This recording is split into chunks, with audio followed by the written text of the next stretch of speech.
Hello बच्चों party, कैसे हैं आप लोग? बहुत ही अच्छे होंगे ऐसा मैं उम्मीद करता हूं। तो आप लोग के लिए एक स्पेशल अनाउंसमेंट करने वाला हूं बेटा। आप लोग को 11th और 12th के सभी subject, math, physics, chemistry, biology, सभी सब्जेक्ट का आपको फ्री ऑफ कॉस्ट, मतलब एक भी रुपए कोई बिना चार्ज के मैं आपको बोर्ड लेवल, एनडीए, आईआईटी, इन तीनों एग्जाम का कंप्लीट प्रिपरेशन कराने वाला हूं। तो आपको क्या करना है, आप हमारे प्लेलिस्ट में जाके ए टू जेड सभी सब्जेक्ट का आप कोई भी चैप्टर पढ़ना चाहते हैं, आप प्लेलिस्ट में जाके वहां पर सीक्वेंस वाइज लेक्चर वीडियो में सिलेक्ट कर दिया हूं, आप वहां पे जाके पढ़ सकते हैं। अगर आप सच में मेहनत करना चाहते हैं और अपनी मंजिल को पाना चाहते हैं बच्चा पार्टी, तो आपको फ्री ऑफ कॉस्ट कोटा में जो पढ़ाया जाता है, जो टॉप 100 बच्चों को जो मटेरियल पढ़ाई जाती है, वो मटेरियल मैं आपको फ्री ऑफ कॉस्ट प्रोवाइड करने वाला हूं। तो आपको क्या करना है, सबसे पहले पूरी लेक्चर वीडियो, जो लेक्चर वीडियो आप पढ़ना चाहते हैं, तो आप उस लेक्चर वीडियो का सीक्वेंस वाइज वीडियो मैंने बना रखा है, आप उसको प्रॉपर देखिए, हेडफोन लगा लीजिए और उसको नोट करते जाइए बेटा। नोट करना बहुत ज्यादा इंपॉर्टेंट है, तो नोट कीजिए। और आप नोट करके आपका जब चैप्टर कंप्लीट हो जाए, तो आपको डिस्क्रिप्शन बॉक्स में मैं नंबर दे दिया हूं, आप उस नंबर पे कॉल कर सकते हैं और आप वहां पर test series free of cost दे सकते हैं, जो कि क्रॉस इंडिया के लेवल पे है। इंडिया के सभी जगह के बच्चे टेस्ट वहां देते हैं और आप वहां पे रैंक भी पा सकते हैं। तो ये दो बातें बहुत इंपॉर्टेंट है, एक तो मटेरियल फ्री आपको हम दे रहे हैं, दूसरा बात कि आपको टेस्ट सीरीज भी फ्री है, कोई एक रुपए का भी चार्ज हम नहीं कर रहे हैं, फ्री ऑफ कॉस्ट आपके लिए मैं ला रहा हूं बेटा। ये जो जितने भी इंडिया में कोचिंग है, कोचिंग के नाम पे ही पेरेंट्स डर जाते हैं, लाखों लाखों रुपए लिए जाते हैं आपसे, और मटेरियल के नाम पे क्या दिया जाता है आपको भी पता है। मैं आपको बेस्ट मटेरियल प्रोवाइड करूंगा। अगर आप ये पूरे लेक्चर वीडियो सीक्वेंस वाइज देख लेते हैं, प्रॉपर नोट्स बना लेते हैं, तो 100% आपका सिलेक्शन होगा। तो आप प्लीज आप प्रॉपर इसको नोट्स बना के आप एक अलग से सेपरेट कॉपी बनाइए, उसमें टोटल चीजें नोट कीजिए। एक बात और, मैं आपको टेस्ट सीरीज फ्री में दे रहा हूं और मटेरियल फ्री में दे रहा हूं, सिर्फ आपको पढ़ने की जरूरत है। और क्या चाहिए आपको? Best material, test series free, आपके लिए सब कुछ फ्री कर रहा हूं। तो प्लीज अगर आप मुझे सपोर्ट करना चाहते हैं, तो प्लीज इस आप पूरी लेक्चर देखने के बाद आप प्लीज सब्सक्राइब जरूर कर देना, कि जिससे कि, और कम से कम एक फ्रेंड को शेयर जरूर कर देना बेटा। रात के 3 बज रहे हैं, मैं आपके लिए मेहनत कर रहा हूं, तो प्लीज आप मुझे सपोर्ट के तौर पे यही कर सकते हैं, एक दोस्त को शेयर करेंगे और सब्सक्राइब करना बिल्कुल नहीं भूलें। कर दिए सब्सक्राइब? ठीक है, तो चलिए बिना किसी देरी का मैं चैप्टर स्टार्ट करता हूं। हमारा क्वेश्चन है, find the acceleration due to gravity of the moon at a point 1000 kilometre above the moon surface. The mass of the moon is 7.4 into 10⁻22 kg and its radius is 1740 kilometre. ठीक है, हमें मास दे रखा है moon का, कितना है? 7.4 into 10⁻22 kg, और साथ ही साथ रेडियस भी दे रखा है हमें 1740 किलोमीटर, और हमें बोला है 1000 किलोमीटर अबव की ऊंचाई पे हमें जी निकालना है मून की सरफेस से। ठीक है, मतलब मून की सरफेस से 1000 किलोमीटर की ऊंचाई पे हमें जी की वैल्यू निकालनी है। ठीक है, अगर आपको पता नहीं है तो ये पता कर ज़रूरी है कि आपको पता होना चाहिए कि जो जी होता है मून पे, वो क्या होता है हमारा, हमारे अर्थ के सरफेस से 1/6 टाइम कम होता है, यानी कि 9.8/6 होता है, यानी कि 1.65 मीटर पर सेकेंड स्क्वायर होता है g at the surface of moon. ठीक है, तो मून की सरफेस पे तो इतना होता है, उससे 1000 किलोमीटर ऊपर जाने पे क्या आएगा, उसके लिए फॉर्मूला होता है हमारा g dash equals to g by 1+h/r का होल स्क्वायर। ठीक है, ये हमारा फॉर्मूला होता है, ये होता है हमारा सरफेस पे और ये एक h हाइट पे। ठीक है, अगर आपको पता नहीं कि ये कहाँ कैसे आया ये रिजल्ट, तो देखिए हमें पता है कि g का फॉर्मूला क्या होता है, इधर जी का फॉर्मूला क्या होता है, G M by are square. ठीक है, अगर हम एच हाइट पे जा रहे हैं तो जी हमारा चेंज हो जाएगा, जिसे मैं जी डैश बोल देता हूँ। तो G M upon R plus H हो जाएगा कुछ, आर प्लस एच का स्क्वायर। ठीक है, यहाँ से आर कॉमन ले लूँ अगर मैं, तो G M upon R square common ले लिया, तो यहाँ पे 1 + एच बाय आर बच गया। तो ये वैल्यू हमारी किसके इक्वल होती है, जी के। तो जी dash equals to g by 1 + H by are का होल स्क्वायर, है ना, यही सेम आ गया। तो बस अब यहाँ पे क्या करना है, वैल्यू पुट करनी है। जी डैश, जी की वैल्यू 1.65 अपॉन 1 + एच हमारा 1000 है, और आर हमारा है 1740, इसका होल स्क्वायर। तो यहाँ से जब हम सॉल्व करेंगे तो तब हमारी जी डैश की वैल्यू कितनी आएगी, 0.65 मीटर पर सेकेंड स्क्वायर। ठीक है, तो ये 1000 किलोमीटर अबव जब जाएंगे हम मून की सरफेस से, तब जी की वैल्यू इतनी होगी। ठीक है, हमारा क्वेश्चन है, a solid sphere of mass small m and radius small r is placed inside a hollow thin spherical shell of mass capital M and radius capital R as shown in figure. A particle of mass m dash is placed on the line joining the two centers at a distance x from the point of contact of the sphere and the shell. Find the magnitude of the resultant gravitational force on this particle due to the sphere and the shell if a r is smaller than x, x is smaller than 2r, b 2r is smaller than x, x is smaller than 2r, c x is greater than 2r। ठीक है, हमें यहाँ पे क्या बोला question में कि एक हमारे पास एक सॉलिड स्फेयर है, ठीक है, जिसका मास हमें स्मॉल m दे रखा है, मास हमें स्मॉल m दे रखा है, और रेडियस हमें क्या दे रखा है, स्मॉल r। ठीक है, तो यहाँ से कुछ ऐसे रेडियस, इसका स्मॉल r, और हमें क्या बोला है कि ये एक स्फेरिकल शेल के अंदर है, होलो थिन स्फेरिकल शेल के अंदर, जिसका मास कितना है, कैपिटल M, और इसका मास कितना है, इसका मास है कैपिटल R। ठीक है, तो हमें इस, अब क्या बोल रहा है उन्होंने कि एक एम डैश मास का पार्टिकल प्लेस करा है लाइन जॉइनिंग द सेंटर्स, यानी इस लाइन पे जो सेंटर से सेंटर जोड़ रही है, इस लाइन पे उन्होंने क्या रखा है कि पार्टिकल रखा है जिसका मास है एम डैश, और वो कांटेक्ट पॉइंट से, यानी कि जो इन दोनों का पॉइंट ऑफ कांटेक्ट है, ये वाला पॉइंट, यहाँ से वो एक्स डिस्टेंस पे रखा हुआ है। और हमें 3 केसेस दे रखे हैं, तीनों केसेस में बताना है कि कितनी कितनी फोर्स, रिजल्टेंट फोर्स होगी इस एम डैश पार्टिकल पे। अब एम डैश पार्टिकल यहाँ से हमें एक्स डिस्टेंस बोल रखा है। ठीक है, तो ए केस में हमें क्या बोल रखा है कि R smaller than X and X smaller than 2r। ठीक है, तो इसका मतलब क्या हुआ, हमारा जो x होगा वो 2r से कम होगा। 2r क्या, हमारा ये r है और ये 2r है, यानी कि 2r से कम होगा, पर x r से ज़्यादा होगा। r ये है, 2r ये है, यानी कि इससे बड़ा और इससे कम, यानी कि इन दोनों के बीच में कहीं होगा, है ना। अगर मैं इसे थोड़ा एनलार्ज करके बनाऊँ, थोड़े बड़े व्यू में बनाता हूँ, तो ये हमारा स्फेरिकल शेल, ठीक है, ये हो जाएगा हमारा सॉलिड स्फेयर। तो यहाँ पे देखो, अब यहाँ पे क्लियर दिखेगा। तो जो ये डिस्टेंस है हमारा, ये हमारा पॉइंट ऑफ कांटेक्ट है। ठीक है, ये पॉइंट ऑफ कांटेक्ट है, इसको मैं सी बोल देता हूँ, इस पॉइंट ऑफ कांटेक्ट को ना सी बोल देता हूँ। तो पॉइंट ऑफ कांटेक्ट सी, ये हमारा 2r है। ठीक है, और रेडियस, रेडियस क्या है इसका, r। तो r और 2r के बीच में मास था हमारा, यानी कि यहाँ कहीं पे, तो इसको बोल देता हूँ x। ठीक है, इस डिस्टेंस को x बोल देता हूँ, ये हमारा मास रखा हुआ है m डैश मास।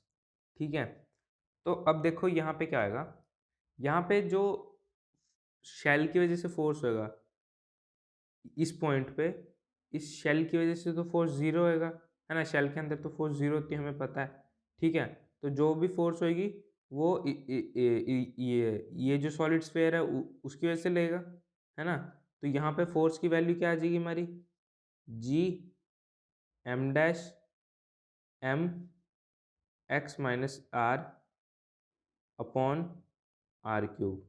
ठीक है, ये हमने निकाल के देखा था ना, मतलब पिछले क्वेश्चंस में भी करते आ रहे कि कैसे निकालते इतने एरिया का मास, इतने एरिया का फोर्स जिसका रेडियस एक्स के इक्वल होगा, जिसका डायमीटर एक्स के इक्वल होगा, इसका डायमीटर एक्स के इक्वल हो रहा है ना कुछ।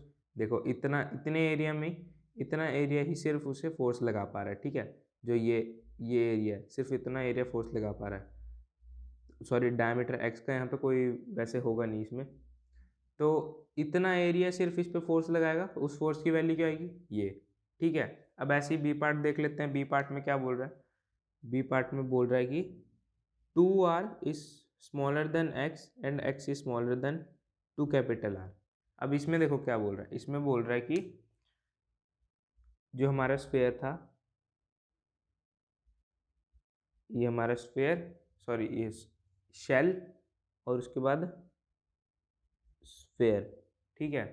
अब बोल रहा है कि 2r से ज़्यादा और कैपिटल 2r से कम, ठीक है। तो यानी कि 2r देखो हमारा क्या आएगा, 2r तो ये हो गया, ये हमारा लाइन जॉइनिंग सेंटर्स है, ठीक है। ये पॉइंट सी है हमारा पॉइंट ऑफ कॉन्टैक्ट। तो यहाँ पे देखो ये हो गया हमारा सेंटर, ये हो गया इसका सेंटर, यानी कि यहाँ से यहाँ तक का आर होएगा, ठीक है। ये देखो यार, यहाँ से यहाँ तक का क्या होगा, आर होगा, और इसका सेंटर ये है, और यहाँ से यहाँ तक का स्मॉल आर होगा, ठीक है। यहाँ से यहाँ तक का स्मॉल आर और ये पूरा आर, तो ये 2r हो जाएगा हमारा, है ना, और ये कैपिटल 2r हो जाएगा पूरा। तो 2r और कैपिटल 2r के बीच में कहीं पे रखा है, तो लेट्स से मैंने यहाँ पे रख दिया मास को, ठीक है। ये हमारा m डैश मास हो गया। तो इसका डिस्टेंस कितना है पॉइंट ऑफ कॉन्टैक्ट से, c x, तो मैं x बोल देता हूँ। ये डिस्टेंस कितना है, x डिस्टेंस है, ठीक है। तो हमें इस पॉइंट पे निकालना है।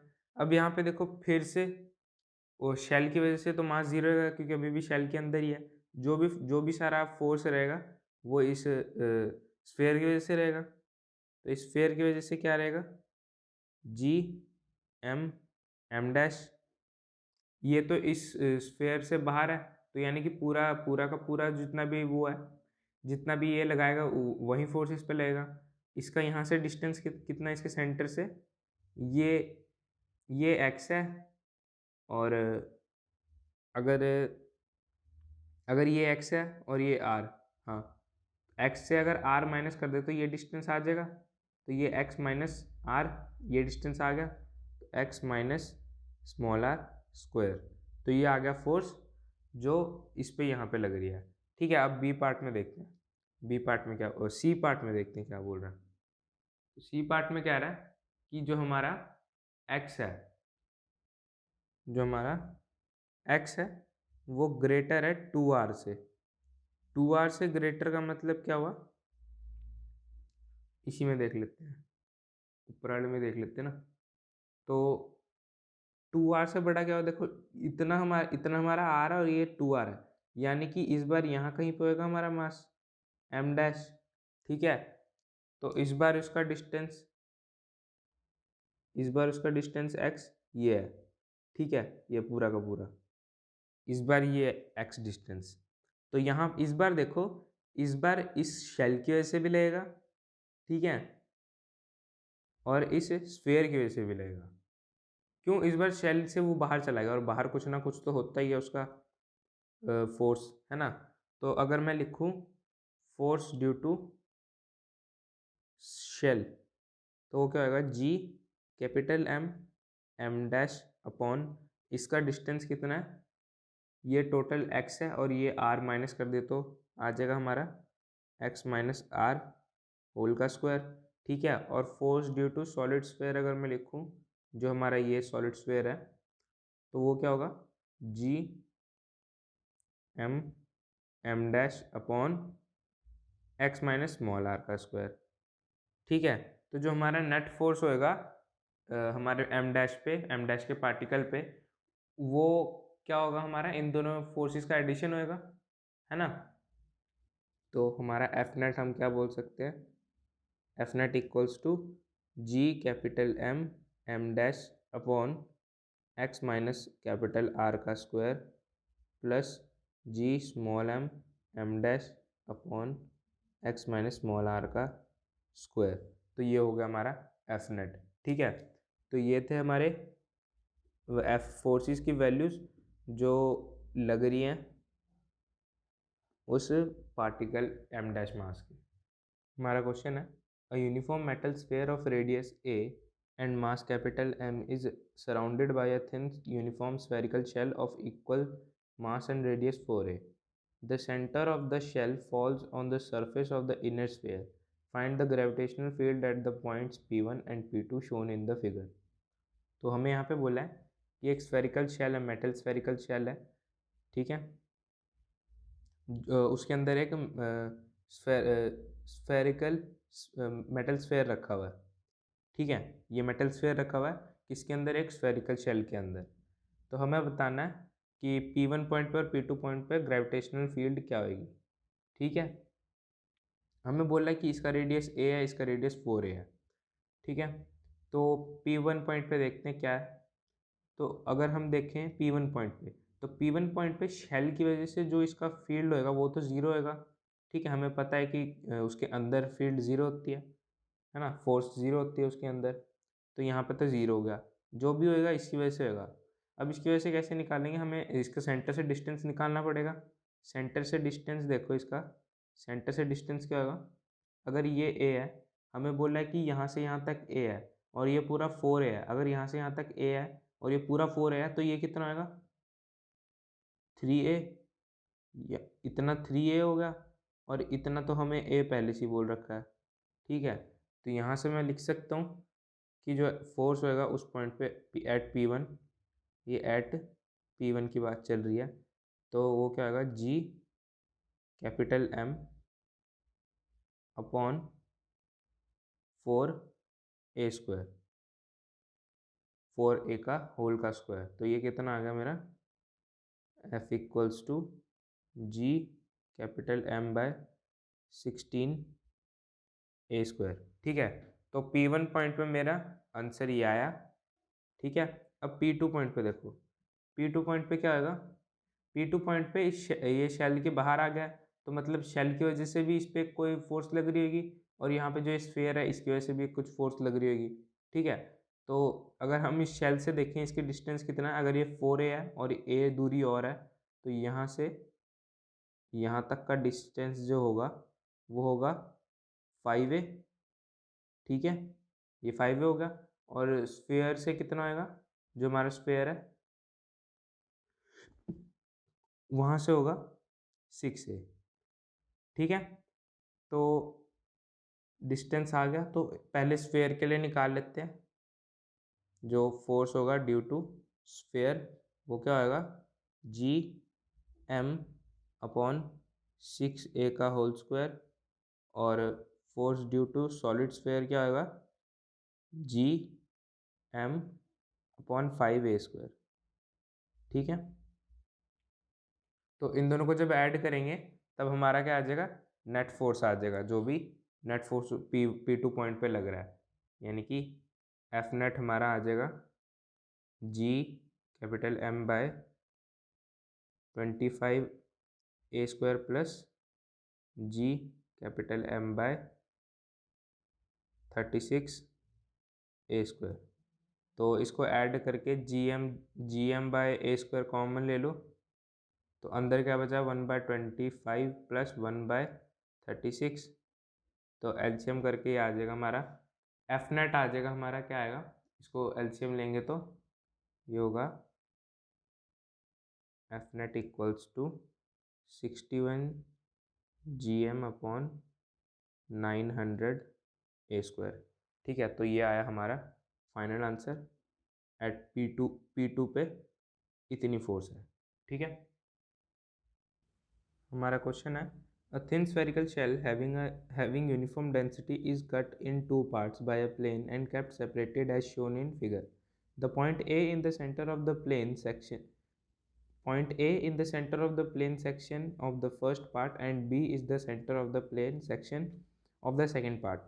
Show that the gravitational field at A due to the first part is equal in magnitude to the gravitational field at B due to the second part। ठीक है, तो हमें यहाँ पे बोला है कि एक स्फेरिकल शेल था जिसको कट कर दिया है ऐसे 2 पार्ट्स में, और थिन स्फेरिकल शेल था जिसकी यूनिफॉर्म डेंसिटी थी। ठीक है, तो ये हमें पॉइंट ए और पॉइंट बी बोल रखा है। तो हमें ये प्रूव करना है कि पॉइंट ए और पॉइंट बी की जो मैग्नीट्यूड है वो दोनों सेम है, मतलब इन पे जो फील्ड है वो सेम है, उनका मैग्नीट्यूड सेम है। ठीक है, तो ये तो तब है जब कट कर दिया है।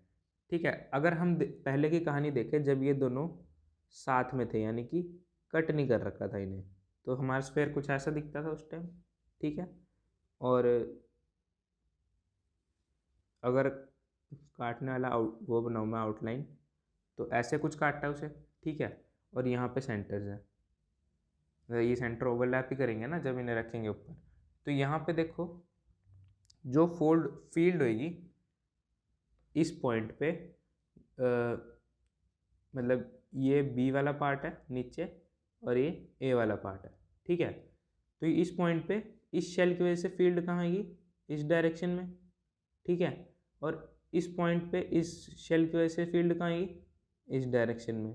ठीक है, तो आपस में दोनों क्या कर दे रहे हैं, कट कर दे रहे हैं, एक दूसरे को कैंसिल कर देते हैं मैग्नेट, क्योंकि ये तो वैल्यू तो सेम होगी, है ना। यानी कि इस पॉइंट पे जो हमारा फील्ड है वो ज़ीरो है, उस पॉइंट पे यहाँ पे इस वक्त फील्ड हमारा ज़ीरो है। ठीक है, तो इसका मतलब मैं ये बोल सकता हूँ E at A plus E at B equals to zero, दोनों का मिला के भी ज़ीरो ही बन रहा है ना।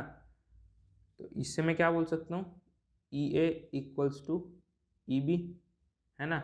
यहाँ माइनस आएगा तो मैं सिर्फ मैग्नीट्यूड की बात कर रहा हूँ, तो मैग्नीट्यूड दोनों का इक्वल होगा। बस यही प्रूव करना था हमें कि मैग्नीट्यूड इक्वल है। ठीक है, हमारा क्वेश्चन है two small bodies of masses 2 kg and 4 kg are kept at rest at a separation of 2 meter. Where should a particle of mass 0.1 kg be placed to experience no net gravitational force from these bodies? The particle is placed at this point. What is the gravitational potential energy of the system of 3 particles with usual reference level? ठीक है, तो हमें यहाँ पे क्या बोला है कि 2 पार्टिकल हैं, ये 2 पार्टिकल बना लेते हैं हम, और उन्हें क्या बोला है, एक का मास 2 kg है, एक का 4 kg है। ठीक है, तो ये रखे हुए हैं, तो इनके बीच में आपस में कुछ ग्रेविटेशनल फोर्स होगी। ठीक है, तो हमें उसके बाद क्या बोला कि हमें एक और मास रखना है इन दोनों के बीच में, जिसका मास कितना है 0.1 kg, और उसे ऐसे रखना है ताकि उस पर जो नेट फोर्स हो वो ज़ीरो हो। ठीक है, तो मान लो मैंने यहाँ कहीं पे रख दिया हमारा कौन से वाला 0.1 kg का मास, और मान लो यहाँ पे रखने पर उसके ऊपर जो नेट फोर्सेस हैं वो क्या हो गई हैं, ज़ीरो हो गई हैं। ठीक है, तो ये हमें बोल रखा है कि इनका टोटल डिस्टेंस जो है ये 2 मीटर दूर रखे हुए हैं एक दूसरे से। ठीक है, तो मैं इसको अगर x बोल देता हूँ कि ये इससे x दूरी पे है ये मास, तो ये इससे कितनी 2 माइनस एक्स दूरी पे होएगा, है ना। ठीक है, तो हमें यहाँ पे पूछा क्या है, हमें बोला कि हमें कितनी दूरी पे रखना है ताकि ये नेट फोर्स ज़ीरो हो उस पर। ठीक है, मतलब ये x की वैल्यू निकालनी है हमें बेसिकली। तो अगर मैं देखूँ जो इस पर नेट फोर्स होएगा, अगर ये ज़ीरो होएगा, यानी कि ये बोल रहे हैं एफ नेट इस पर ज़ीरो होना चाहिए, तो नेट फोर्स इस पर लग कौन किस किस की वजह से रहा है, देखो एक तो इसकी वजह से लग रहा है, ये इसे अपनी इस तरफ अट्रैक्ट कर रहा है और ये इसे अपनी इस तरफ अट्रैक्ट कर रहा है। ठीक है, तो मतलब ये मास बड़ा है तो ये फोर्स थोड़ा ज़्यादा होना चाहिए, है ना। तो F4 F due to 4 force due to 4 minus F due to 2 ऐसे होना चाहिए F नेट हमारा, है ना। तो जो F नेट है वो हमें बोल रखा कि ज़ीरो है। अगर ये ज़ीरो है, F4 minus F2 equals to zero है, तो हम क्या बोल सकते हैं F2 इक्वल्स टू F4 है ना। तो हमने एक कंक्लूजन निकाल लिया कि हमारा जो F2 है वो F4 के इक्वल है। ठीक है, अब अगर F2 की वैल्यू देखें तो क्या आएगा, G into 2 into 0.1 upon X square. ठीक है, ये होगा F2 हो गया F ड्यू टू 2, और F ड्यू टू 4 क्या होगा हमारा, G into 4 into 0.1 upon 2 minus X का होल स्क्वायर। ठीक है, ये हमारा फोर्स ड्यू टू 4 हो गया। अब यहाँ पे ये दोनों वैल्यूज इक्वल हैं, तो इन दोनों वैल्यूज को इक्वेट कर देते हैं। इन दोनों वैल्यूज को इक्वेट करने पे हमारे पास क्या आ जाएगा, x की वैल्यू आ जाएगी। ठीक है, तो ये हो जाएगा g into 2 into 0.1 upon X square equals to g into, sorry यहाँ पे g है ना, g into 4 into 0.1 upon 2 minus X का स्क्वायर। तो g से g कैंसिल आउट हुआ, 0.1 और ये यहाँ से 2 हो गया। तो यहाँ पे क्या बचा हमारे पास, 1 upon X square equals to 2/2 minus X का होल स्क्वायर। ठीक है, तो यहाँ से अगर मैं इसको इधर ले आऊँ तो ये क्या बनेगा, 2 minus X upon X whole square equals to 2। ठीक है, तो यहाँ से 2 minus X upon X under root कर देंगे अगर दोनों साइड, तो ये हो गया हमारा इक्वल्स टू √2 के इक्वल। अब यहाँ से 2/x इक्वल्स टू √2 + 1 सॉल्व करने पर हमारे पास x की वैल्यू क्या आएगी, 2/√2 + 1। इसका अगर रैशनलाइज कर ले इसे तो √2 - 1 √2 - 1, तो यहाँ से ये आ जाएगा x equals to 2 into 0.414 upon 1। ठीक है, तो हमारे पास x की वैल्यू यहाँ से कितनी आई, इस पूरे इक्वेशन को सॉल्व करके हमारे पास x की वैल्यू आई 0.83 मीटर। तो x की वैल्यू हमारे पास क्या है, 0.83 मीटर। तो हम अगर इतने इस डिस्टेंस पे रखेंगे तो उसका जो नेट फोर्स होगा वो क्या होगा, 0 होगा। ठीक है, अब अगला क्वेश्चन, अगले क्वेश्चन में उसने क्या बोला, अगले पार्ट में क्वेश्चन के कि बोला है कि उसका gravitational, what is the gravitational potential energy of the system of 3 particles with usual reference level. ठीक है, यानी कि ग्रेविटेशनल पोटेंशियल एनर्जी उस पूरे सिस्टम की क्या है। ठीक है, तो पूरे सिस्टम की ग्रेविटेशनल पोटेंशियल, हमें पता है कि ग्रेविटेशनल पोटेंशियल एनर्जी होती है जो वो होती है नेगेटिव। ठीक है, माइनस में होती है। तो उसमें क्या करेंगे, जो हमारा फोर्स आया इंटू जी है ना, जी फोर्स इंटू जी होगा। तो जी अगर मैं इन सब में से कॉमन ले लूँ तीनों पार्टिकल के सिस्टम से, तो हमारे पास क्या बचा था, force 2 into 0.1 upon 0.83 plus 4 into 0.1 upon 83। यहाँ पे सॉरी मैंने गलत बोल दिया, जी मल्टीप्लाई नहीं होगा, जी यहाँ से कॉमन ले लेंगे हम। ठीक है, इन तीनों का जब हम निकालेंगे 0.17 होगा ये, इन तीनों का जब हम ग्रेविटेशनल पोटेंशियल एनर्जी निकालेंगे तो उसमें से जी कॉमन ले लेंगे हम। ठीक है, तो 2 इंटू 4 अपॉन 2। ठीक है, तो यहाँ से इनको सॉल्व करके आएगा हमारे पास, इस पूरे इक्वेशन को सॉल्व करके वैल्यू वगैरह पुट कर देना आप, तो हमारा आंसर आ जाएगा -3.056 इंटू 10⁻⁻10 जूल। तो ये हो गया हमारा final answer gravitational potential energy के लिए। हमारा क्वेश्चन है, the gravitational field in a region is given by E equals to 5I cap plus 2J cap. Find the magnitude of the gravitational force acting on a particle of mass 2 kg placed at the origin. B. Find the potential at the points 12, 0 and 0, 5 if the potential at the origin is taken to be 0. Find the change in gravitational potential energy if a particle of mass 2 kg is taken from the origin to the point 12, 5. Find the change in potential energy if the particle is taken from 12, 0 to 0, 5. ठीक है, तो हमें यहाँ पे क्या बोल रखा है, हमें यहाँ पे एक गिवन है, ग्रेविटेशनल फील्ड गिवन है हमें यहाँ पे। ठीक है, जो कि कितनी है, E equals to 5I cap plus 12J cap. यहाँ पे एक ही बारी में यूनिट्स लिख देता हूँ, न्यूटन पर केजी। ठीक है, तो हमें इसकी हेल्प से अलग अलग चीज़ें निकालने को बोला है। ठीक है, तो पहले देखते हैं ए पार्ट में क्या बोला है। ए पार्ट में वो बोल रहा है कि हमें क्या निकालना है, magnitude of gravitational force acting on particle 2 kg। ठीक है, जो कि है ओरिजिन पे प्लेस्ड है।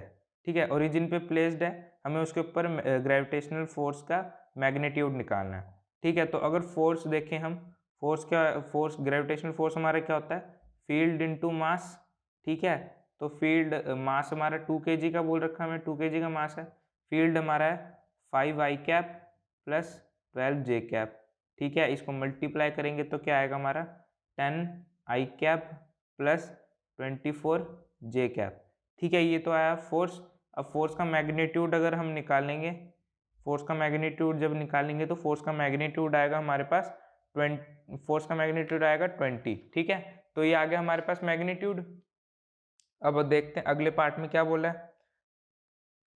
अगले पार्ट में देखते हैं क्या बोला। अगले पार्ट में क्या रहेगा, find the potential at the point 12,0 and 0,5। ठीक है, पोटेंशियल निकालना है और ये बोल रखा है कि अगर पोटेंशियल ओरिजिन पे 0 है, ठीक है, तब तो मतलब वो क्या कह रहा है, पोटेंशियल एट ओरिजिन इज 0। ठीक है, और हमें निकालना है पोटेंशियल किस 2 पॉइंट्स पे। ठीक है, तो अगर हम देखें फील्ड का फॉर्मूला, पोटेंशियल और फील्ड का रिलेशन क्या होता है, तो E equals to minus dV/dr। ठीक है, यही फॉर्मूला होता है ना। तो अगर मैं इसे इसको इधर ले जाऊं तो ये क्या हो जाएगा, minus dV equals to EdR। ठीक है, इसकी इंटीग्रेशन कर दें अगर हम, तो ये VI इनिशियल पोटेंशियल से फाइनल पोटेंशियल तक, तो ये क्या हो जाएगा हमारा minus final minus initial equals to E dot dr।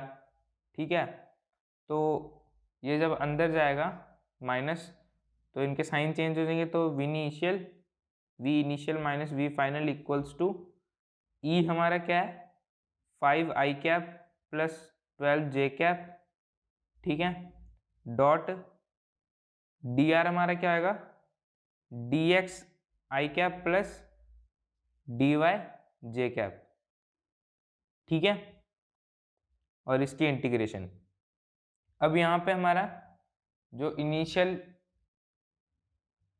हमारा इनिशियल पोटेंशियल है वो क्या है, 0 है, क्योंकि हमें बोला ओरिजिन पे जो हमारा पोटेंशियल है वो 0 है। ठीक है, तो ये 0 minus V F equals to 5 D X plus 12 D X, 12 D Y. इसको जब सॉल्व करेंगे तो हमारा ये आएगा इंटीग्रेशन इसकी। ठीक है, तो यहाँ से y में हमारा देखो कंपोनेंट हमें क्या बोल रखा है 0।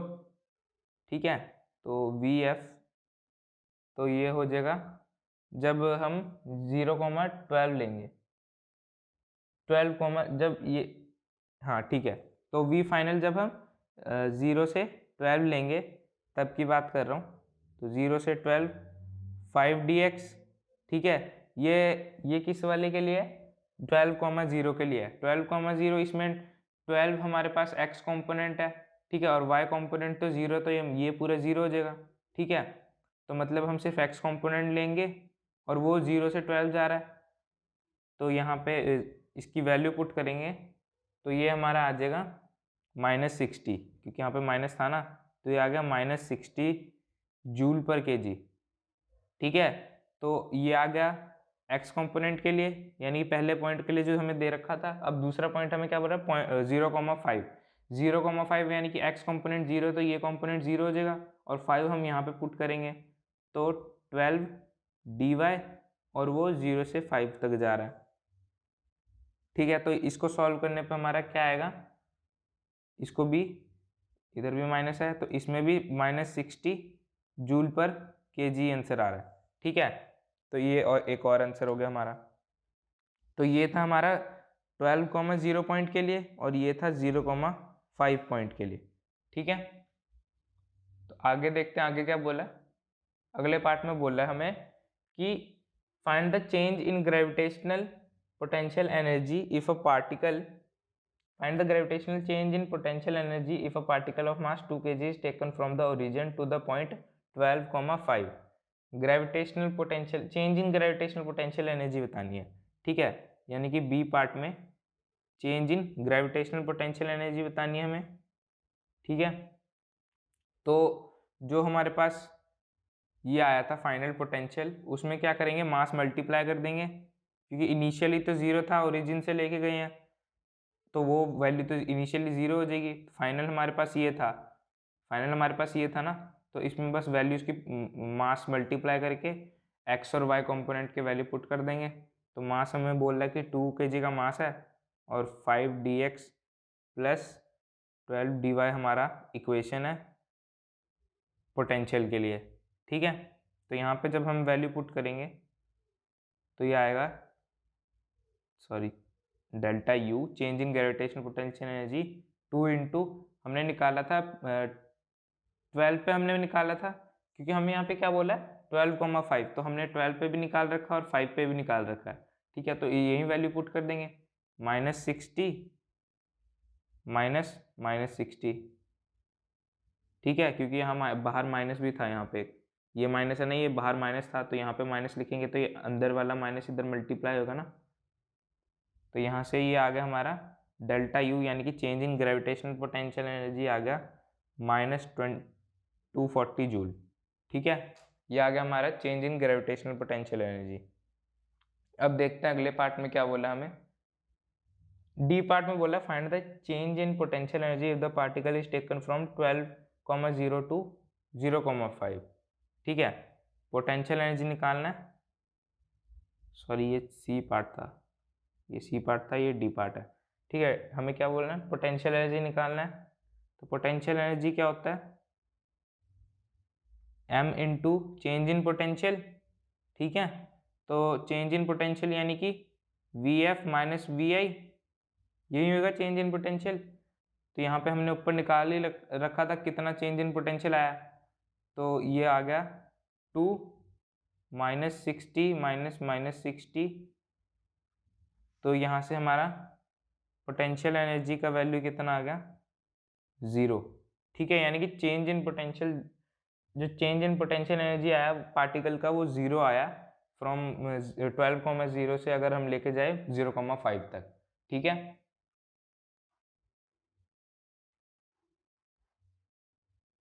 हमारा क्वेश्चन है the gravitational potential in a region is given by V equals to 20 newton per kg x plus Y. A, show that the equation is dimensionally correct. B, find the gravitational field at the point x, y. C, calculate the magnitude of the gravitational force on a particle of mass 500 gram placed at the origin. ठीक है, यहाँ पे क्या बोल रहा है, हमें यहाँ पे ग्रेविटेशनल पोटेंशियल की इक्वेशन दे रखी है एक, जो कि है V equals to 20 x plus Y, ठीक है। और इसे मैं कैसे लिख सकता हूँ, अगर मैं इसे मल्टीप्लाई कर दूँ तो ये 20x प्लस 20y, इसे ऐसे भी लिख सकते हैं, ठीक है, पोटेंशियल को। और हमें क्या बोल रखा है, हमें इसका चेक करना है कि ये डायमेंशनली करेक्ट है या नहीं है, ठीक है। तो डायमेंशनली करेक्ट होने के लिए हमें क्या करना पड़ेगा, इन दोनों साइड्स की डायमेंशंस को सेम करना पड़ेगा, है ना। तो यहाँ पे अगर इसका डायमेंशन देखें पोटेंशियल का, तो पोटेंशियल का डायमेंशन क्या होता है, m0 L square t minus 2, ठीक है। ये होता है हमारा पोटेंशियल का डायमेंशन। अब यहाँ पे इसका डायमेंशन देखें अगर, तो हमें यहाँ पे यूनिट्स भी दे रखी हैं इसकी साथ में, क्या बोल रहा है, Newton per kg x plus Y. X plus Y का मतलब क्या हुआ कि इसकी जो मतलब x और y यहाँ पे है क्या, यहाँ पे x और y लेंथ है, तो यानी कि इनकी जो यूनिट्स होंगी वो किस में होंगी, मीटर में, ठीक है। तो देखो ये हमें बोल रखा है न्यूटन पर केजी, ठीक है, और साथ में x और y यूनिट्स दे रखी हैं यानी कि मीटर, ठीक है। तो इनका डायमेंशनल फॉर्मूला लिखना पड़ेगा। न्यूटन किसका होता है, फोर्स का हमारे पास क्या होता है m1 L1 T माइनस 2, ठीक है। उसके बाद ये हमारा मीटर यानी कि L, उसके बाद पर केजी यानी कि मास, तो m1, है ना। वैसे ही सेम यहाँ इस वाले के लिए, y वाले के लिए भी है, ठीक है, वो भी होएगा m1 L1 T माइनस 2 और फिर L और अपॉन m1, ठीक है। तो यहाँ से देखो m1 तो कट गए, तो यहाँ पे बचे क्या, तो यहाँ पे इस तरफ है हमारा m0 L2 T-2 और इधर बचा हमारा m0 और L2, सॉरी ये L है ना, हाँ, L2 T-2 plus m0 L2 T-2।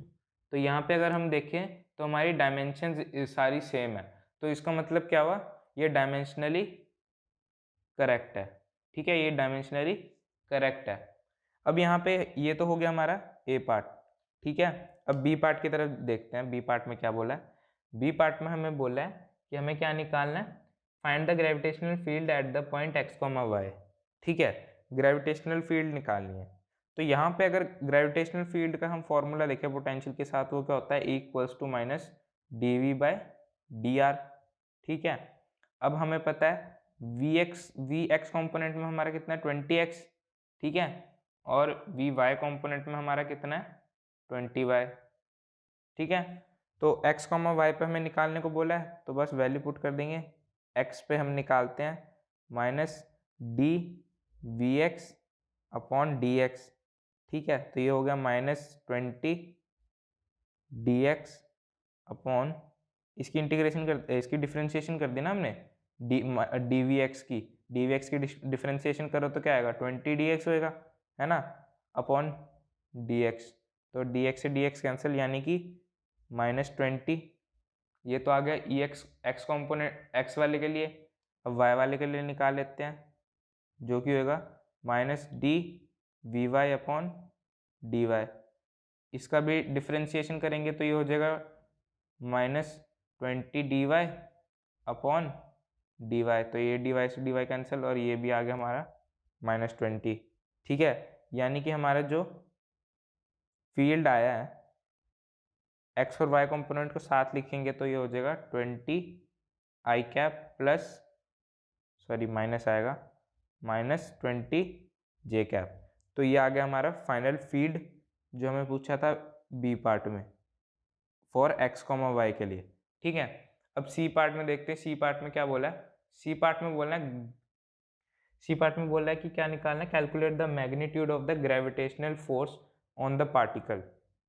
हमें क्या करना है, मैग्नीट्यूड बताना है ग्रेविटेशनल फोर्स का, जिसका मास कितना है, 500 ग्राम, या फिर मैं बोल सकता हूँ 0.5 kg। ठीक है, तो मास हम कैसे लिखते हैं, मास हम लिखते हैं, सॉरी फोर्स हम लिखते हैं मास इनटू फील्ड। ठीक है, तो मास हमारा क्या है, 0.5, फील्ड हमने यहाँ लिखी थी, तो 0.20 i cap plus, sorry -20 j cap equals to -10 i cap -10 j cap, है ना। ये होगा, इसे मल्टीप्लाई करेंगे और फिर इसका मैग्नीट्यूड निकालेंगे तो क्या आ जाएगा हमारा, इसका मैग्नीट्यूड निकालोगे तो आएगा 10√2 न्यूटन। ठीक है, तो ये आ गया हमारा आंसर, जो हमें मैग्नीट्यूड का फोर्स का मैग्नीट्यूड पूछा था। ठीक है, हमारा क्वेश्चन है कि the gravitational field in a region is given by E=2 I cap plus 3 J cap newton per kg। Show that no work is done by the gravitational field when a particle is moved on the line 3y + 2x = 5। ठीक है, तो हमें यहाँ पे question में given है कि gravitational field है। ग्रेविटेशनल फील्ड हमें क्या दे रखी है, E=2 I cap plus 3 J cap newton per kg। ठीक है, ये हमें दे रखा है, और हमें क्या बोला है कि हमें प्रूव करना है, शो करना है कि कोई भी पार्टिकल जब इस लाइन पे, जो हमें लाइन दे रखी है 3y + 2x = 5, जब इस लाइन पे मूव करता है तब कोई भी वर्क डन नहीं होता ग्रेविटेशनल फील्ड के द्वारा। ठीक है, तो देखो अब यहाँ पे हमें पहले देखना पड़ेगा ग्रेविटेशनल फील्ड का फॉर्मूला क्या होता है, सॉरी वर्क डन का फॉर्मूला क्या होता है। ठीक है, वर्क डन हमारा किसके इक्वल होता है, F.ds के। ठीक है, और यहाँ पे F हमारा क्या होएगा, वर्क इक्वल्स टू F हमारा क्या होएगा, mass into field dot ds, है ना, यही होगा। तो यहाँ पे वर्क निकालने के लिए हमें एक तो ds चाहिए, ठीक है, और e हमें दे रखा है। तो क्या करते हैं, देखो अब यहाँ पे फील्ड दे रखा है, इस फील्ड का अगर मैं स्लोप निकालूं, लाइन का स्लोप निकालते हैं पहले। लाइन का स्लोप देखो क्या होता है, लाइन का स्लोप क्या होता है हमें पता है, लाइन का स्लोप क्या होता है, y equals to M x plus c के फॉर्मेट में होता है स्लोप, ठीक है। तो यहाँ पे 3y equals to minus 2x plus 5y, ठीक है। तो y क्या हो गया मेरा, माइनस 2/3x प्लस 5/3। तो यहाँ पे जो मेरा ये है एम एक्स प्लस सी में y equals to M x plus C, X के साथ जो होता है वो मेरा स्लोप होता है। तो x के साथ मेरा -2/3 है, तो यानी कि m1 फॉर लाइन का स्लोप क्या है, -2/3, ठीक है। ये लाइन का स्लोप आ गया। अब फील्ड का अगर स्लोप निकालूं तो फील्ड हमारे पास गिवन है 2i cap plus 3j cap. तो इसका स्लोप कैसे निकलता है, ये होगा tan अल्फा, ठीक है। ये जो अल्फा एंगल है, ये एंगल फील्ड का एंगल है एक्स एक्सिस के साथ, ठीक है। एंगल जो फील्ड एंगल बना रहा है एक्स एक्सिस के साथ, ठीक है, ये अल्फा वो है। तो यहाँ पे देखो x ये होता है हमारा y/x, तो 3/2, तो इसे मैं क्या बोल देता हूँ, m2। तो ये मेरा m1 है और ये मेरा m2 है, ठीक है। तो देखो हमें मैथमेटिक्स से पता है, ज्योमेट्री से, मैथमेटिक्स से, कि किन्हीं भी दो परपेंडिकुलर लाइंस का जो स्लोप होता है वो किसके इक्वल होता है, -1 के, ठीक है। जैसे कोई भी ये दो परपेंडिकुलर लाइंस हैं, तो इसका स्लोप और इसका स्लोप का प्रोडक्ट वो किसके इक्वल होगा, -1 के। यानी कि m1, अगर मैं इसका स्लोप m1 बोल दूं और इसका m2 बोल दूं, तो m1 into m2 equals to -1 होना चाहिए, ठीक है, अगर ये दोनों परपेंडिकुलर हैं तो, ठीक है। तो अगर देख लेते हैं, अगर ये दोनों लाइंस परपेंडिकुलर हैं तो इनके जो स्लोप आएंगे, वो स्लोप का प्रोडक्ट आएगा वो -1 आएगा, ठीक है। तो -2/3 m1 -2/3 इंटू m2 क्या है, 3/2। तो ये इससे कैंसिल हुआ, ये इससे कैंसिल हुआ, तो यहाँ से हमारा क्या आ गया, -1। यानी कि ये जो दो लाइंस हैं, फील्ड और ये लाइन, ये आपस में परपेंडिकुलर है, ठीक है। तो हमें पता लग गया कि ये दोनों परपेंडिकुलर है, तो हमें क्या पता लग गया कि इन दोनों लाइंस के बीच में कितना एंगल होगा, 30 डिग्री, सॉरी 90 डिग्री, ठीक है। इसका मतलब है ये दोनों परपेंडिकुलर हो गए। तो हम वर्क लिख सकते हैं, वर्क मैंने क्या लिखा था, m e dot D S. तो अगर मैं इसे लिखूं m e का मैग्नीट्यूड, डी एस का मैग्नीट्यूड कॉस थीटा, है ना, डॉट प्रोडक्ट लिखेंगे अगर, तो यहाँ पे हमारा थीटा कितना है, 90 डिग्री, है ना। तो अगर थीटा 90 डिग्री है तो कॉस 90 कितना होता है, 0, यानी कि वर्क का वैल्यू कितना आया, 0, ठीक है। वर्क का वैल्यू 0 आया, इसका मतलब क्या होगा कि जो फील्ड जो भी वर्क डन जो है वहाँ पे कोई भी नहीं हुआ, 0 वर्क डन हुआ है जब वो पार्टिकल इस लाइन के अलोंग मूव कर रहा होता है, ठीक है। जब वो पार्टिकल इस लाइन के अलोंग मूव कर रहा होता है तो फील्ड ने कोई भी वर्क डन नहीं करा उसके ऊपर, ठीक है। हमारा क्वेश्चन है, what is the acceleration due to gravity on the top of Mount Everest. Mount Everest is the highest mountain peak of the world at the height of 888,148 metre. The value at sea level is 9.8 metre per second square, ठीक है।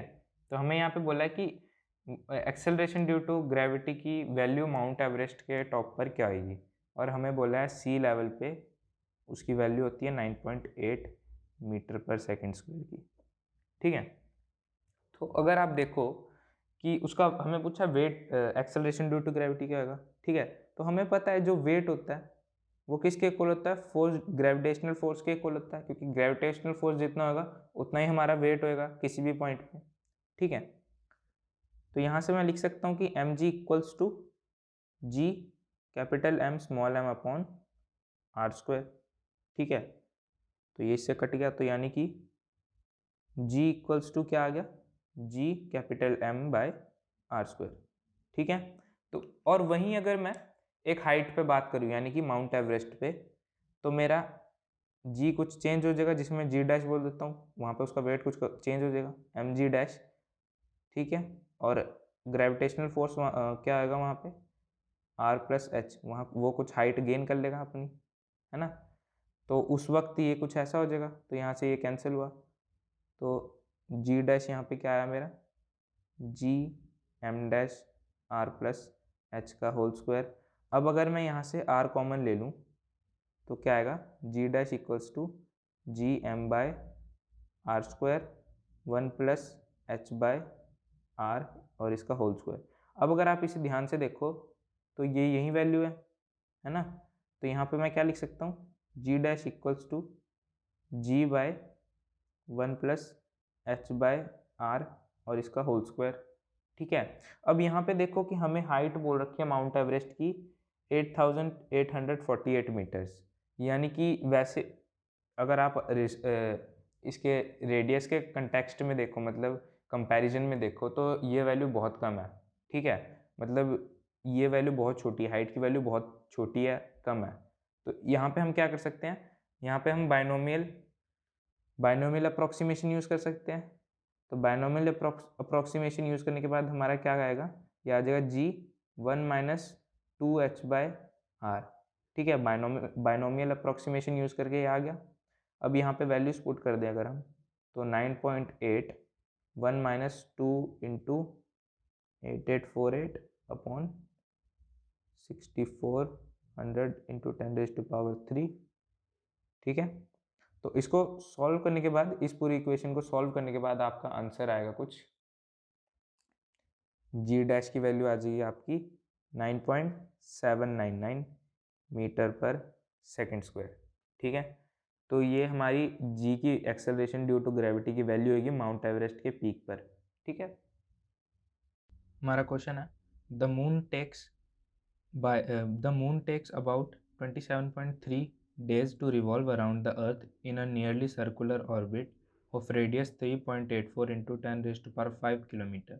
Calculate the mass of the earth from these data. ठीक है, हमें क्या बोला है कि जो मून है वो कितना टाइम लेता है, मून टाइम लेता है 27.3 डेज, मून टाइम लेता है 27.3 days to revolve around the earth, यानी कि अर्थ के अराउंड रिवॉल्व करने के लिए वो कितने 27.3 दिन लेता है सर्कुलर ऑर्बिट में रिवॉल्व करने के लिए। ठीक है, और हमें बोला है कि उसकी ऑर्बिटल रेडियस वो क्या है, वो है 3.84 इंटू 10⁵ किलोमीटर। ठीक है, मतलब इतना रेडियस का सर्कुलर ऑर्बिट बना के वो उसके अराउंड रिवॉल्व करता है, अर्थ के अराउंड। तो हमें इस डेटा से मास ऑफ अर्थ निकालना है।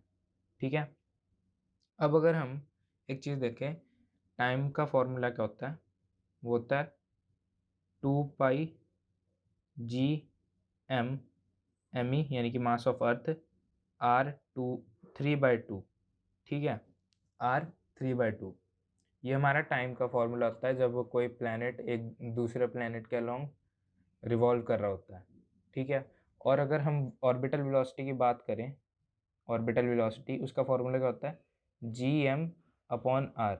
यहाँ पे एम हमारा क्या है, जिसके चक्कर वो प्लैनेट काट रहा होता है।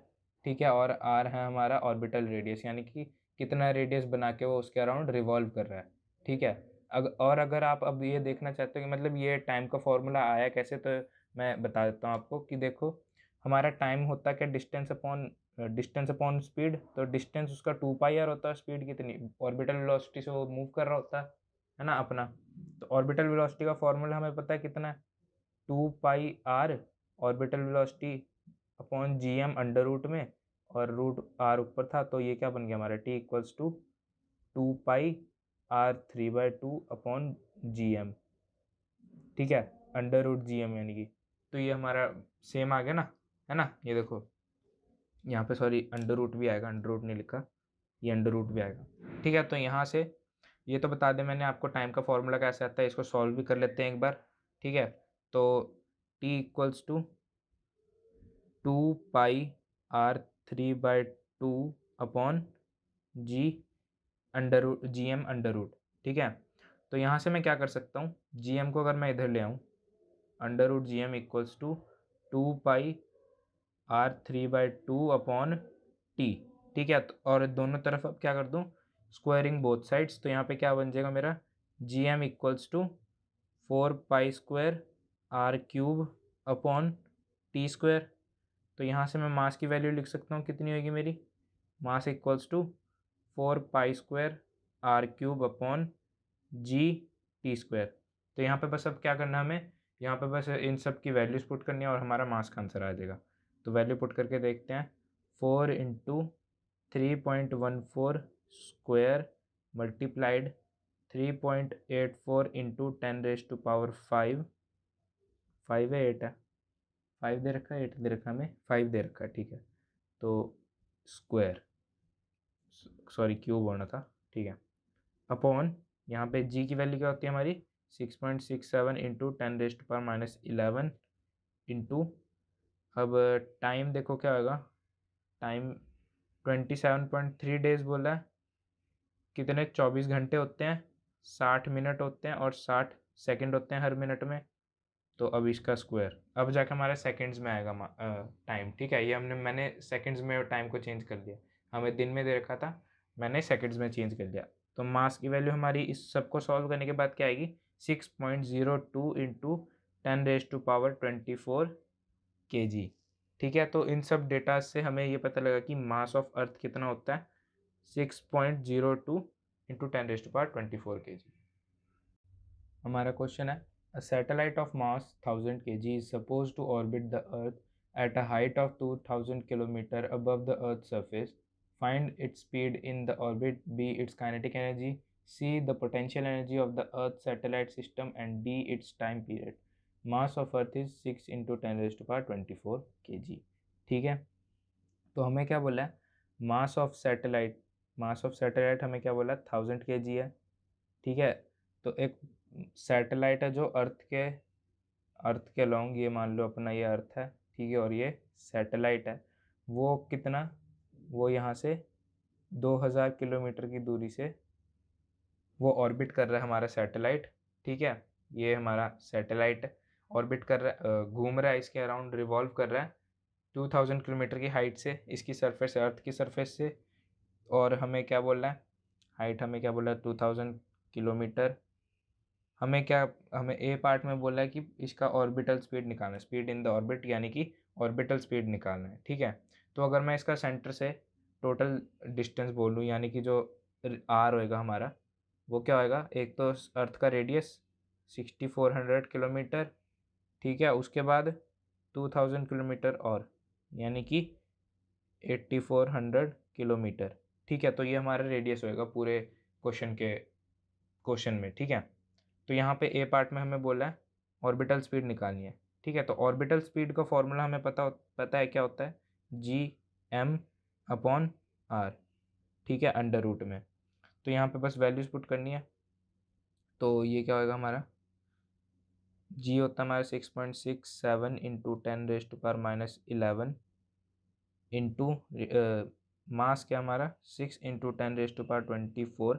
और ये जो मास हमें बोला है, ये मास वो मास है जो मतलब जो सैटेलाइट जिसके अराउंड घूम रहा होता है, ठीक है। तो यहाँ पे तो अर्थ के अराउंड घूम रहा है, तो हम अर्थ का मास लेंगे जो कि हमें गिवन है 6 इंटू 10⁻24 अपॉन जो रेडियस है, यानी कि रेडियस अभी मैंने बोला ना आर, इतना होगा। तो ये तो किलोमीटर में है, इसको मीटर में चेंज करने के लिए 10⁻3 से मल्टीप्लाई करेंगे। तो यहाँ से जब हम सॉल्व करेंगे तो ऑर्बिटल स्पीड हमारा कितना आ जाएगा, 6.9 किलोमीटर पर सेकंड, ठीक है। ये आंसर जो आया हमारा, ये आया किलोमीटर पर सेकंड में। अब हमें बी पार्ट में क्या बोला है, बी पार्ट देख लेते हैं। बी पार्ट में क्या बोला है, इट्स काइनेटिक एनर्जी, ठीक है। तो हमें काइनेटिक एनर्जी बताना है। तो काइनेटिक एनर्जी क्या होता है, हमें पता है kinetic energy half M V square होता है ना। पर यहाँ पे वी स्क्वायर क्या हमारा ऑर्बिटल स्पीड, यानी कि V naught square V O square. तो बस वैल्यूज पुट करनी है, हाफ मास ऑफ सैटेलाइट क्या है हमारा 1000 kg, और 10⁻3 भी बोल सकता हूँ मैं इसे। और ऑर्बिटल स्पीड हमने निकाल लिया अभी 6.9 किलोमीटर पर सेकंड में, तो मीटर पर सेकंड में चेंज करने के लिए इसे 10⁻3 से मल्टीप्लाई कर देते हैं, तो यहाँ से स्क्वायर हो जाएगा इसका। तो इसको जब सॉल्व करेंगे तो काइनेटिक एनर्जी की वैल्यू हमारी क्या आएगी, ये आएगी सॉरी सॉरी ये 62 पॉइंट नहीं, 2.38 इंटू 10⁻10 जूल। ठीक है, तो ये हो जाएगा हमारा आंसर। बी पार्ट के लिए जो हमें पूछा था काइनेटिक एनर्जी क्या होगी उस सैटेलाइट की। ठीक है, सी पार्ट में देखते हैं, सी पार्ट में क्या बोल रहा है, हमें पूछा है the potential energy of the earth satellite system. तो यानी कि इस सिस्टम का पोटेंशियल एनर्जी क्या होगा वो ये पूछ रहा है। ठीक है, तो पोटेंशियल एनर्जी का हमें पता है, पोटेंशियल एनर्जी क्या होता है, हमें रिलेशन पता है पोटेंशियल एनर्जी और काइनेटिक एनर्जी में जो होता है -2ke, यानी कि पोटेंशियल एनर्जी किसके इक्वल होता है, minus twice of kinetic energy. ठीक है, तो यहाँ पे देखो u इक्वल्स टू -2 इंटू क्या है हमारा 2.38 इंटू 10⁻10। तो यहाँ से हमारा potential energy of the system वो क्या आ गया, -4.76 इंटू 10⁻10 जूल। ये आ गया हमारा answer, potential energy of system. ठीक है, अब लास्ट पार्ट रह गया, लास्ट पार्ट में देखते क्या बोल रहा है डी पार्ट में।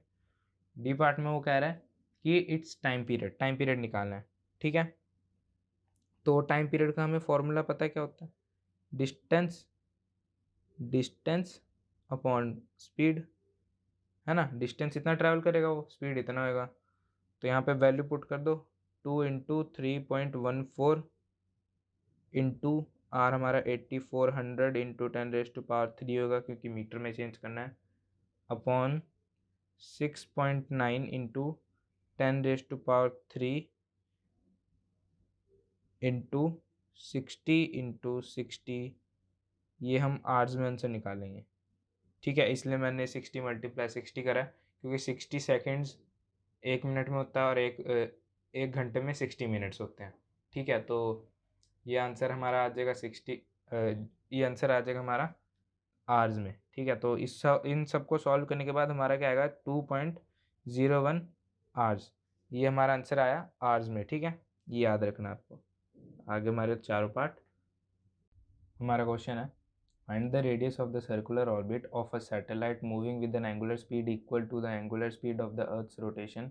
If the satellite is directly above the North Pole at some instant, find the time it takes to come over the equatorial plane. Mass of Earth is equals to 6 into 10⁻24 kg। ठीक है, तो हमें ए part में क्या बोल रहा है कि हमें रेडियस निकालना है सर्कुलर ऑर्बिट का सैटेलाइट का, जिससे वो घूम रहा है अर्थ के लॉन्ग रोटेशन कर रहा है।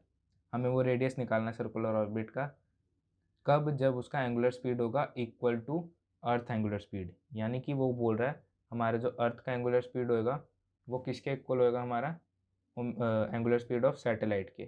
ठीक है, तो अगर ये दोनों इक्वल है तो मैं ये लिख सकता हूँ कि 2 pi upon time taken by earth to complete one revolution is equals to 2 pi upon time taken by satellite to complete one revolution, है ना। तो यहाँ से 2 पाई तो कट गया, तो यहाँ से क्या आ गया TS इक्वल्स टू TE, यानी कि जो टाइम सैटेलाइट लेगा एक रोटेशन कंप्लीट करने के लिए अर्थ का, उतना ही अर्थ भी लेगी एक रोटेशन कंप्लीट करने का, है ना। तो इससे मैं क्या लिख सकता हूँ, TS किसके इक्वल हो गया 24 आवर्स के, क्योंकि अर्थ को 24 आवर्स ही लगते हैं ना एक रोटेशन कंप्लीट करने के लिए। तो 24 आवर यानी कि 24 इंटू 3600 सेकेंड्स। ठीक है, इसे सेकेंड्स में चेंज कर लिया। अब देखो हमें टाइम का फॉर्मूला पता है, टाइम का फॉर्मूला क्या होता है हमारा, T equals to 2 pi R 3/2 upon GME। ME मतलब यानी कि मास ऑफ अर्थ। ठीक है, और जो R है हमारा वो है रेडियस ऑफ ऑर्बिट। ठीक है, जिस रेडियस से वो ऑर्बिट जिस जो ऑर्बिट में वो घूम रहा है उसका रेडियस का होगा। ठीक है, वो R है। तो एक चीज़ देखो, अगर G equals to GME upon RE² होता है, ठीक है, तो यहाँ से मैं लिख सकता हूँ कि GME इक्वल्स टू GRE² है ना, GME इक्वल्स टू GRE² है। तो अगर मैं इसकी वैल्यू यहाँ पे पुट कर दूँ तो ये हो जाएगा 2 पाई R। अब देखो हमारा R क्या होएगा, मतलब सैटेलाइट का R क्या होगा, वो एक तो अर्थ के रेडियस से ऊपर है प्लस उसके पास कुछ हाइट भी है, ठीक है। तो ये होगा टोटल रेडियस ऑर्बिट का, और अपॉन 3/2 पावर में, और GME की जगह मैंने डाल दिया स्मॉल g RE स्क्वायर, ठीक है, अंडर रूट में। तो यहाँ से देखो क्या आ गया मेरा टाइम, तो मेरे को पता है कितना है, 24 into 3600 equals to 2 pi RE plus h की power 3/2 upon 9.8 into 6400 into 10⁻³ metre में चेंज कर लिया मैंने, ठीक है, रेडियस को। तो इस सब को जब हम सॉल्व करेंगे तो जो हमारा h का वैल्यू आएगा, इस सब को सॉल्व करने के बाद h का वैल्यू कैलकुलेशन करने के बाद आप कैलकुलेशन कर सकते हो। तो h की वैल्यू हमारी आएगी 42,300 किलोमीटर, ठीक है। तो ये आ जाएगा हमारा फाइनल आंसर h के लिए। अब बी पार्ट देखते हैं, बी पार्ट में क्या कह रहा है। बी पार्ट में वो कह रहा है कि if the satellite is directly above the north pole over the equatorial plane, find the time it takes to come over the equatorial plane. Sorry, if the satellite is directly above the north pole at some instant, find the time takes to cover the equatorial plane. यानी कि अब वो क्या कह रहा है, मान लो कि रोटेशन करते हुए, अर्थ की रोटेशन करते हुए जो हमारा सैटेलाइट है वो कहाँ आ गया, एकदम टॉप पे आ गया। यानी कि कुछ ऐसे कह रहा है वो, ये हमारा अर्थ है, तो पहले हमारा सैटेलाइट यहाँ था, फिर वो रोटेशन करता हुआ यहाँ पे आ गया, ठीक है। तो हमें ये बताना है कि ये करने के लिए उसे कितना टाइम लगा, ठीक है। Find the time it takes to come over the equatorial plane, यानी कि यहाँ पे आने के लिए, ठीक है। तो देखो अगर वो यहाँ पे, यहाँ से यहाँ तक जब आ रहा है, वो कितना एंगल सबटेंड कर ले रहा है, 90 डिग्री, है ना। तो देखो अगर वो 360 डिग्री करने के लिए 24 आवर्स लेता है, तो 1 डिग्री करने के लिए कितना लेगा, 24/360 आवर्स, है ना। तो 90 डिग्री करने के लिए कितना लेगा, 24/360 मल्टीप्लाइड बाय 90। तो यहाँ से हमारा क्या आ गया आंसर, सॉरी, यहाँ से हमारा आंसर आया 6 आवर्स। तो यही हमारा आंसर है। यूनिटरी मेथड से निकाल लिया, और भी बहुत मेथड है, पर ये सबसे आसान था, ठीक है। हमारा क्वेश्चन है, a particle is fired vertically upward with the speed of 15 kilometre per second, with what speed will it move in interstellar space, assume only earth's gravitational field, ठीक है। हमें यहाँ पे क्वेश्चन क्या बोल रहा है कि पार्टिकल को वर्टिकली फायर्ड करा गया with speed 15 kilometre per second, ठीक है, उसको ऊपर की तरफ फेंका गया अर्थ के सरफेस से, ठीक है। तो यहाँ पे एक्चुअली बोल क्या रहा है वो, कि अर्थ की सरफेस से हमने एक पार्टिकल को फेंका है विद सम इनिशियल वेलोसिटी, ठीक है। तो हमें ये बताना है कि उसकी इंटरस्टेलर स्पेस में वेलोसिटी क्या होगी। अब इंटरस्टेलर स्पेस का मतलब क्या होता है, इंटरस्टेलर स्पेस में उसकी वेलोसिटी कितनी होगी, हमें ये बताना है। तो इंटरस्टेलर स्पेस क्या होता है, मान लो ये इंटरस्टेलर स्पेस में एंटर कर चुका है, ठीक है। अब इंटरस्टेलर स्पेस होता क्या है कि जहाँ पे उसकी ग्रेविटेशनल पोटेंशियल एनर्जी जो होगी वो ज़ीरो हो जाएगी। इसके पास इस वक्त फ़िलहाल काइनेटिक एनर्जी है जो कि वी की वजह से, और अर्थ की वजह से इसके पास कोई भी ग्रेविटेशनल पोटेंशियल एनर्जी नहीं है। तो उसी को इंटरस्टेलर स्पेस कहते हैं, ठीक है। इंटरस्टेलर से शायद आपको इंटरस्टेलर मूवी याद आ गई हो, खैर छोड़िए। तो यहाँ पे हम क्या कर सकते हैं, देखो हमें इनिशियली उसने बोला कि कितनी स्पीड से फेंका उसे, 15 किलोमीटर पर सेकंड की स्पीड से, यानी कि 15,000 मीटर पर सेकंड की स्पीड से फेंका गया उसे, है ना। तो यहाँ पे हम एनर्जी कंजर्वेशन लगा सकते हैं, यहाँ पे हम एनर्जी कंजर्वेशन लगा सकते हैं। तो एनर्जी इनिशियली इसके पास क्या थी, देखो हाफ mU² और G m/m/r equals to, finally क्या होगी, इसके पास कोई ग्रेविटेशन पोटेंशियल एनर्जी नहीं है, सिर्फ काइनेटिक एनर्जी है जो कि v की वजह से है। तो यहाँ से देखो m सारे कैंसिल हो गए, तो यहाँ पे बचा क्या, v², इसको क्या करते हैं, इसको हम उधर ले जाते हैं, ये इधर कल्ला बचा है ना, तो v²/2 equals to u²/2 minus Gm/r, ठीक है।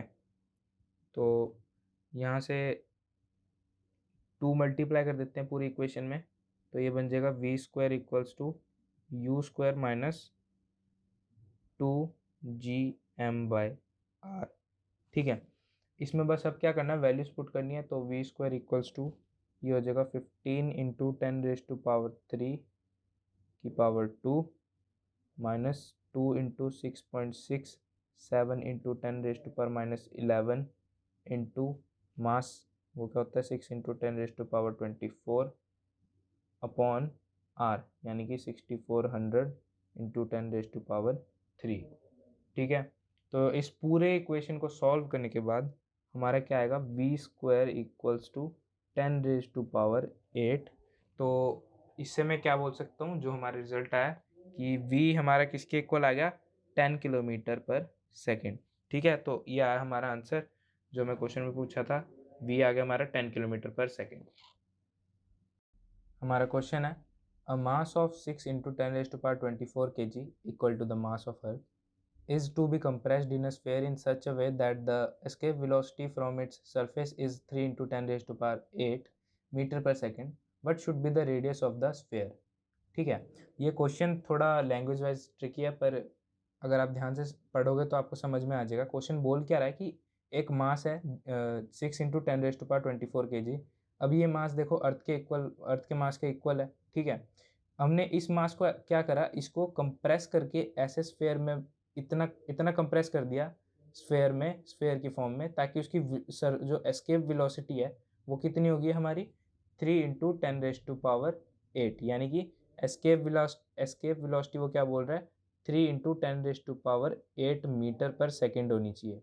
ठीक है, तो हमें वो पूछ रहा है जब एस्केप वेलोसिटी उसकी इतनी होगी तो उसका रेडियस कितना होना चाहिए। ठीक है, और हमें मास भी बोल रखा, मास कितना बोल रखा है, अर्थ के मास के इक्वल है जो कि है 6 इंटू 10⁻24 kg, तब उसका रेडियस क्या होना चाहिए।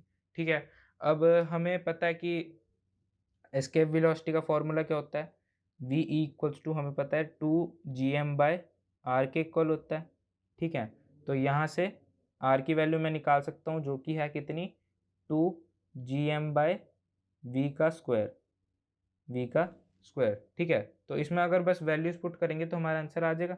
तो r equals to 2 into 6.67 into 10⁻11 multiplied mass कितना है, 6 into 10⁻24 upon v square. Escape velocity हमें कितनी बोली थी, 3 इंटू 10⁸ इसका स्क्वायर। ठीक है, इसको सॉल्व करने के बाद हमारा जो रेडियस आएगा वो आएगा कुछ 8.89 इंटू 10⁻³ मीटर, यानी कि अप्रोक्सीमेटली हम कह सकते हैं 9 मिलीमीटर। ठीक है, तो इसका मतलब क्या है, वो कह रहा है कि अगर इतना रेडियस होगा, यानी कि 9 मिलीमीटर का अगर वो स्फेयर बना दे हम जिसका मास इतना है, तब जाके उसकी एस्केप वेलोसिटी इतनी होगी।